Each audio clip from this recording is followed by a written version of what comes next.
Hello everyone, welcome in Parth English classes. और आज हम लोग थर्ड पार्ट डिस्कस करेंगे हिस्ट्री का, जो कि 10th क्लास के सिलेबस से है।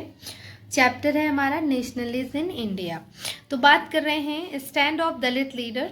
Dalit leader wanted a different political solution to the problem of their community. Dr. Bhimrao Ambedkar demanded reserved seat in educational institution and separate electorate that would choose Dalit member for legislative council. देखिए, जो doctor Bhimrao Ambedkar थे वो इस community के लिए जो दलित जो leader थे एंड डिफरेंट पॉलिटिकल सोल्यूशन, मतलब जो ये राजनीतिक परेशानियां थी उनके सोल्यूशन के लिए और अपनी कम्युनिटी की मतलब भलाई के लिए वो चाहते थे कि दलित के लिए कुछ सीटें एजुकेशनल रिजर्व की जाए, मतलब उनको अलग दी जाए, क्योंकि वो उनका जो लेवल है वो बहुत बिलो है, बहुत नीचा है। तो वही एक तो एजुकेशनल इंस्टीट्यूशन में वो सीट मांग रहे थे, रिजर्व सीट कि मतलब अलग किया जाए, और दूसरा वो लेजिस्लेटिव काउंसिल सभा में जो मेंबरशिप है उसमें भी वो मांग रहे थे सेपरेशन। डॉक्टर भीमराव अंबेडकर और दलित लीडर्स जो थे ये मांग रहे थे, ये मांग थी उनकी कि जो दलित वर्ग है उनको अलग किया जाए,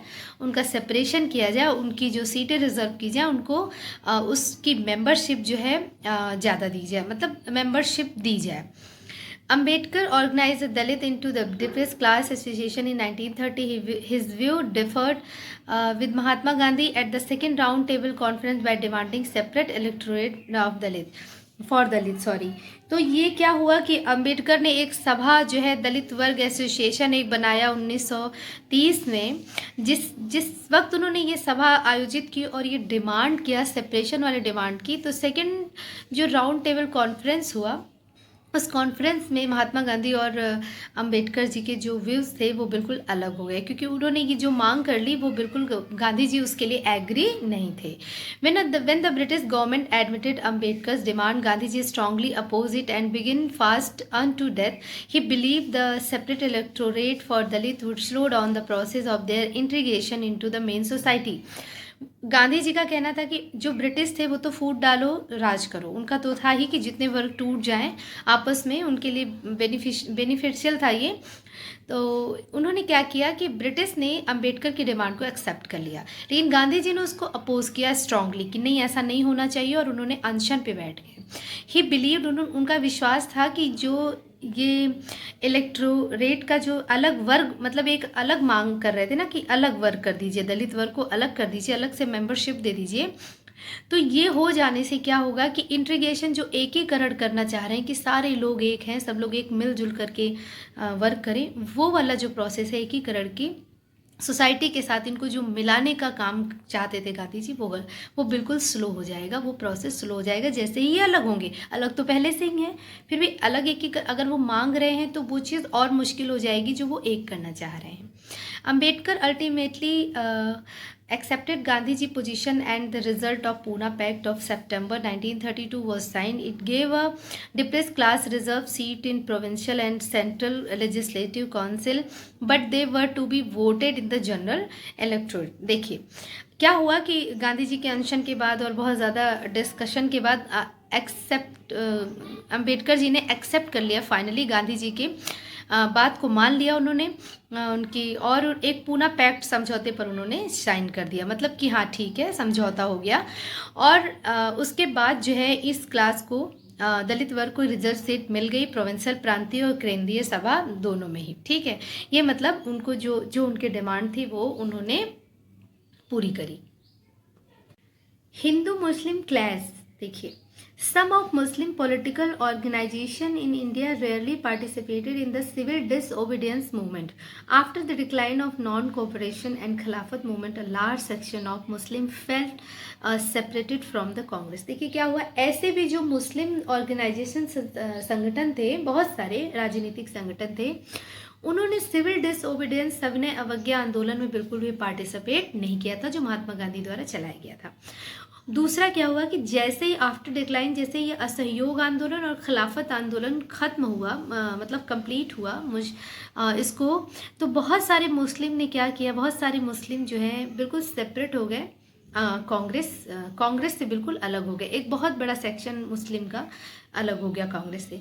from the mid 1920 the Congress came to be more visibly associated with the openly Hindu religious nationalist group like Hindu Mahasabha. तो उसके बाद क्या है कि जो कांग्रेस है वो एक कैसे रूप में आई, एक बहुत बड़े संगठन के रूप में आई, एक हिंदू महासभा को लेकर के, हिंदू रिलीजियस धार्मिक एक राष्ट्रीय सभा के रूप में आई। As relation between Hindu and Muslim worsened, Hindu Muslim communal clashes and riots occurred in various cities. अब क्या हुआ कि जो हिंदू मुस्लिम की जो क्लैश थे, जो झगड़े थे, जो फाइट थी, जो रॉयट विद्रोह थे, वो बढ़ने लगे हर तरह, वेरियस सिटी में, कई सिटियों में बहुत ज़्यादा दंगे फसाद होने लगे, लड़ाई झगड़े बहुत ज़्यादा पैमाने पर होने लगे। In 1930 sir Mohammad Iqbal and president of Muslim League demanded the importance of separate electorate for Muslim. अब देखिए 1930 में मोहम्मद इकबाल थे, सर मोहम्मद इकबाल थे जो प्रेसिडेंट थे मुस्लिम लीग के, उन्होंने फिर डिमांड करी कि वो सेपरेट जो है इलेक्शन कि मुस्लिम के लिए एक सेपरेट जो है इलेक्टोरेट किया जाए। ही thought it would safeguard their minority political interest. He justified the Muslim demand the creation of Muslim India within India। मतलब वो ये कह रहे थे कि उन्होंने ऐसा सोचा कि it would be safe for their minority. जो माइनॉरिटी किसको बोलते हैं? मुस्लिम। जो लोग कम होते हैं, अल्पसंख्यक, उनको माइनॉरिटी बोलते हैं। तो ये उनके लिए बहुत ही ज़्यादा एक राजनीतिक जो स्टेप है उसमें जो है वो बहुत ही सही होगा। तो उन्होंने कहा कि ये सेपरेशन ज़रूरी है। ही जस्टिफाइड द मुस्लिम डिमांड, और उन्होंने जो है मुस्लिम के डिमांड को जो है जस्टिफाइड किया। The creation of a Muslim India within India, मतलब एक मुस्लिम का क्रिएशन करके, the creation of Muslim India, Muslim Bharat के मुसलमान भारत के अंदर, ठीक है, भारत के मुसलमान नहीं, भारत के अंदर, ठीक है।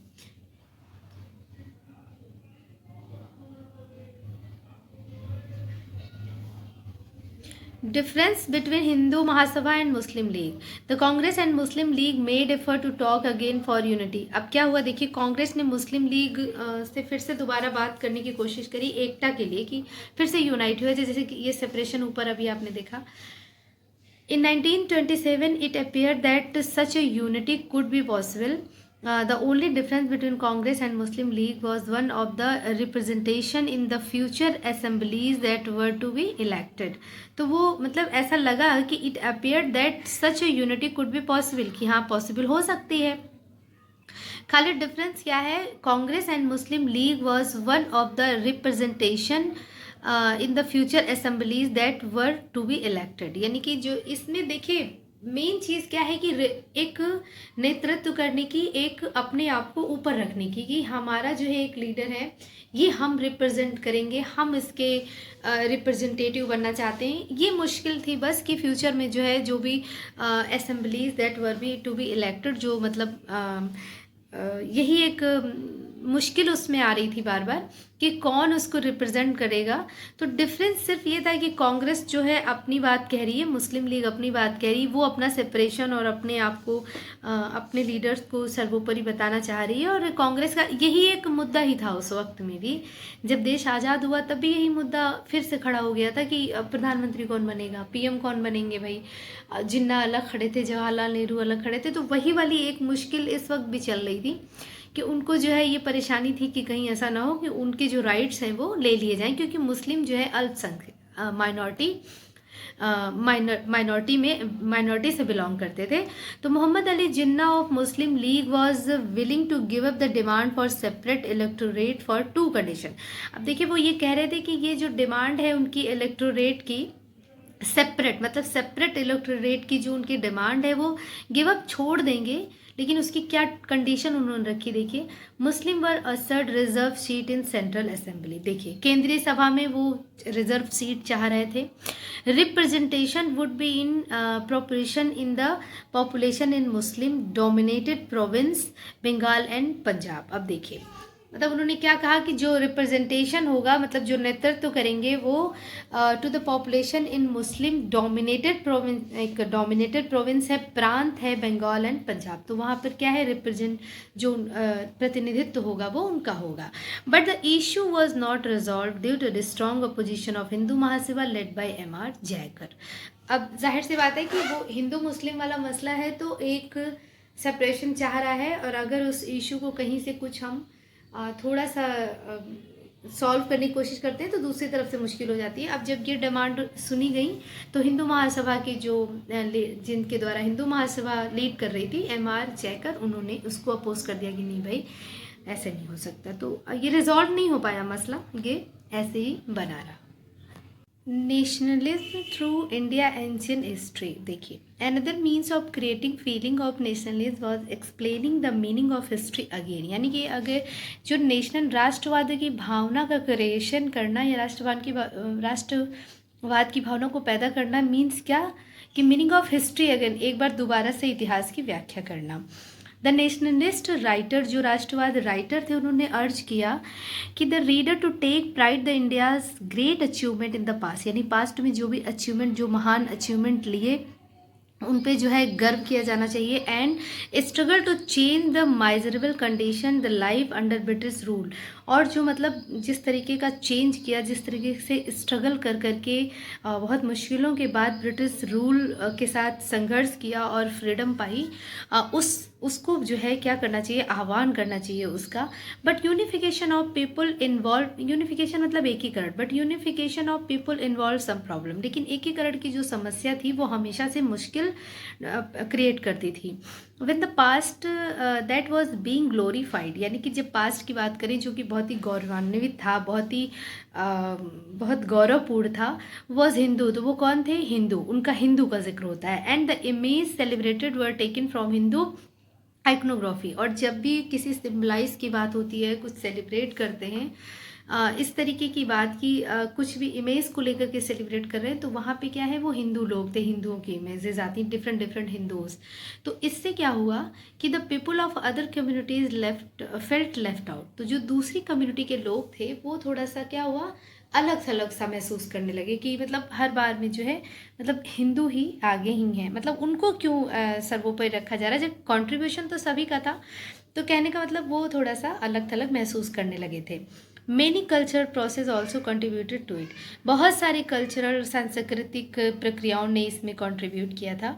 History, fiction, folklore, song, popular print and symbol. देखिए, जब भी इस तरीके की जो नेशनलिज्म वाला भाव था उसके लिए बहुत सारी चीज़ें जिम्मेदार हैं, जैसे कि इतिहास है, फिक्सन है, फोल्क जो लोकगीत हैं, लोक कथाएँ हैं, पॉपुलर प्रिंट हैं, ये बहुत सारे symbol all played a part in making of nationalism. तो ये सारे ही पार्ट हैं नेशनलिज्म की भावना को लाने के लिए।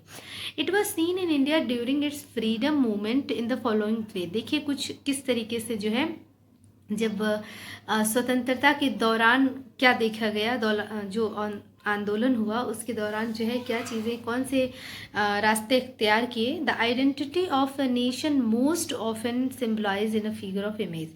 यानी कि जो आइडेंटिटी थी ना, एक पहचान, नेशन राष्ट्र की पहचान को जो है आइडेंटिटी उसका सिम्बलाइज करा, तो उसके लिए एक फिगर दिया, एक इमेज दी। The image of Bharat Mata was first created by Bankim Chandra Chattopadhyay in 1870। 1870 में किसने भारत माता की तस्वीर को क्रिएट किया, बंकिम चंद्र चट्टोपाध्याय ने। When he wrote Vande Mataram for our motherland, और बाद में फिर उन्होंने वंदे मातरम लिखा हमारी मातृभूमि के लिए। Later this song was included in his novel Anand Math and widely sung by the freedom fighter. तो बाद में जो आनंद मठ उनका नॉवेल है उसमें इसको शामिल किया गया था, इस गीत को, और बहुत बड़े पैमाने पे इसको फ्रीडम फाइटर जो स्वतंत्रता सेनानी थे उनके द्वारा गाया गया। The image of Bharat Mata was first printed by Abanindranath Tagore. तो जो पहली प्रिंट निकाली गई थी भारत माता की वो किसके थ्रू थी, अबेन्द्रनाथ टैगोर के थ्रू थी। Indian folk song, folk tales sung by bard wandering poet played important role for making the idea of nationalism. देखिए बहुत ये बात सही है कि जो लोक कथाएँ हैं, लोक गीत हैं, लोक परंपराएं, ये जो इनको जो लोग बताते रहते हैं, इनको पॉपुलर करते रहते हैं, इनको सुन करके भी एक नेशनलिस्ट की फीलिंग आती है कि कहानियाँ सुने हम, वीरता की कहानियाँ, वीरता की बातें। तो ये जो वॉन्डरिंग पोएट थे जो जा करके लोगों को बताते रहते थे, सुनाते रहते थे, तो इनका भी एक बहुत इंपॉर्टेंट रोल था नेशनलिज्म की भावना को लाने में। In Bengal Rabindranath Tagore and in Madras Natesa Sastri collected massive collection of folk tales and song which led the movement for folk revival.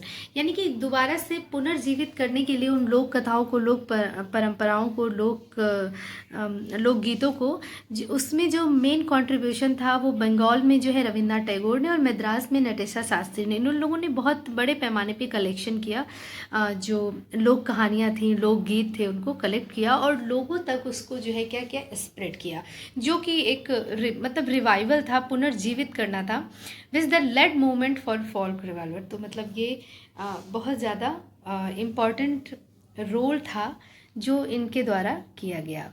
किस लिए? फ्रीडम, एक नेशनलिज्म के भाव को लाने के लिए, नेशनलिज्म को जगाने के लिए, इन सारी ही चीज़ों का जो रोल था वो बहुत इम्पॉर्टेंट रोल इन लोगों ने अदा किया था उसमें। ठीक है, तो जिस तरीके से देखा ना आपने, ये चैप्टर जो है बहुत ही इजी है, इसमें कोई दिक्कत नहीं है, कोई परेशानी नहीं है। फिर भी अगर कहीं कोई परेशानी है आपको तो प्लीज़ आप मुझसे कंफर्म करें, मुझे बताएं, मुझसे पूछें कि this is the issue in this chapter. Okay, तो इस तरीके से चैप्टर जो है कंप्लीट होता है, और कहीं पे अगर कोई दिक्कत है तो प्लीज़ मुझसे कंफर्म करें। ओके, तो मिलते हैं नेक्स्ट चैप्टर के साथ। Till then good bye and take care.